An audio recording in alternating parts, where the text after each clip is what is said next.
So, this is the 2020 Toyota Supra. It's not the first time we've had it on this channel, but funny enough, it's the first time we've had it in stock form. And what that really means is that it only makes 335 brake horsepower and 365 foot-pounds of torque. But we all know that's a lie, because at the heart of this car is the newly updated BMW B58. But it's not the same B58 in the M340i, more of a stepping stone one that's unique to the 2020 model year Supra. It's still a turbocharged 3-liter inline-six, and I'm sure it's still just as capable of making big power if you push it with the aftermarket. If history's taught us anything, it's that any car with a BMW engine probably makes more power than they claim. My guess is that this thing probably makes closer to the 382 horsepower that's rated in the M340i. And you know, I drove that car a little while back, and I was thoroughly impressed by it. So let's see what this lighter and sportier cousin can do in our half-mile acceleration test. But before we do the test, I wanted to talk about this cool little gadget called the Non-Zeus. It's basically a tiny OBD2 module that you plug into your car and you connect to your phone via Bluetooth. You can check the health of your car, detect codes, clear codes, and it'll show you how to self-repair issues, because instead of just saying it's a P010 whatever intake manifold error code, it'll give you a more in-depth explanation on what the problem is and common solutions. If nothing else, it'll save you a trip to the dealer, who can sometimes charge up to $150 just for scanning a code. Plus, if you're a track guy, you already know how valuable an OBD2 reader is. But it's much more than that. You can customize the dashboard for data logging. It'll tell you whether you speed too much. It can GPS locate your car if you lose it. And it can set reminders for parking when you park on the street to avoid getting tickets. On top of that, if you drive for work, it'll log your mileage automatically on your trips, so you can save money on your taxes later on. This all sounds fine and dandy, but it also sounds kind of expensive. Well, you'd be surprised, because it costs only $30 online. And right now, for a limited time, it's free if you go to the Non-Zeus website, so go check it out. Now let's get on with the show.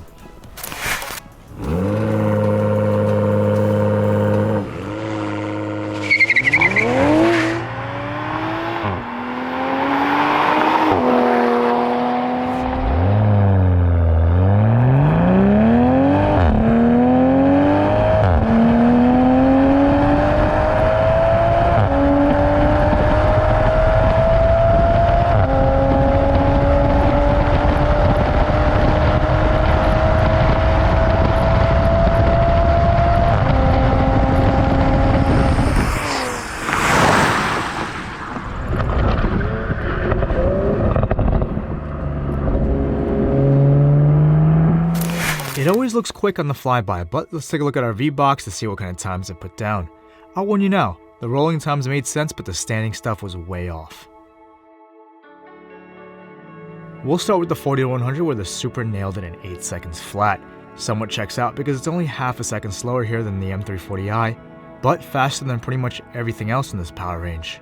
Let's take a look at the 60 to 130, which is the gold standard of real-world acceleration. It was able to eke out a 14.1 second time, still behind the M340i by a little bit more than a half a second, but it's beating pretty much every other car in the sub 400 horsepower range. When you push things out to a half mile, things get more impressive. The Supra crossed the line at a hair under 135 miles per hour, and I'm sure with a few more tries we can probably break the 135 mark. Either way, this car has some decent top end. Keep in mind, trap speed is the important part of this metric. Now for the bad news. I don't know what happened, but the 0 to 60 was atrocious. 5.53 seconds here. Of course, no 1-foot rollout, but that only accounts for 2 or 3 tenths of a second.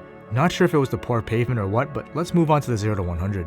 Same deal here. No 1-foot rollout, but disappointing because it's a second and a half slower than what it should be. Seems like the launch is the big limiting factor. And in my experience, BMW launch control is always finicky on real pavement unless you have an all-wheel drive car. The quarter mile came in at 13.29 at 110.5. Definitely not superstar numbers in this arena, but I'm confident that it's mainly due to the poor launch control and the less than perfect pavement. Could have probably gotten it down with a few more runs, but we only had 2 or 3 tries. I would take the last 3 metrics with a grain of salt, but that's why this channel is more about rolling times in the half mile instead. If you want to see more in-depth numbers, check out the fast list in the description below.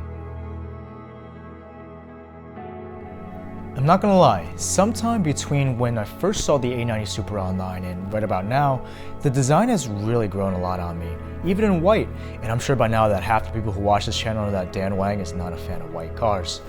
Anyway, the way I feel about the Supra is that, you know, it's less of a straight line car, but more of a track-capable monster in disguise. Every time I get into one of these things and take a corner, I am simply impressed. While everyone else is talking about how to make big power or, you know, go full bolt on a B58, I think this car really shines around a racetrack.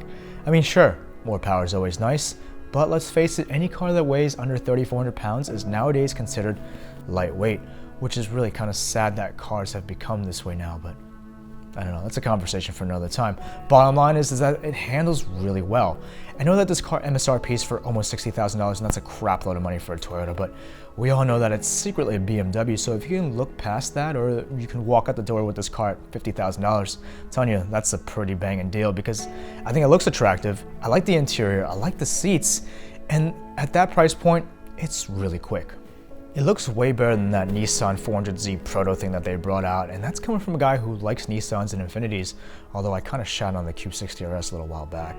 Anyway, I'm excited about the 2021 Supra because they made some changes and they're going to be using the newest version of the B58, which means it's going to have the same engine that's in the M340i that makes 382 horsepower. So imagine that in a car that's 600 pounds lighter. Even in stock form, I think it's going to be a handful. Well, that's all for today, and I'll catch you guys in the next one. God, that Exige looks good. But I actually think it might be just as quick in a straight line as the Supra. But I know one thing for sure, is that I'll demolish the Supra around a corner. But hey, wouldn't a Supra look pretty good next to that thing? Maybe in turbulence gray?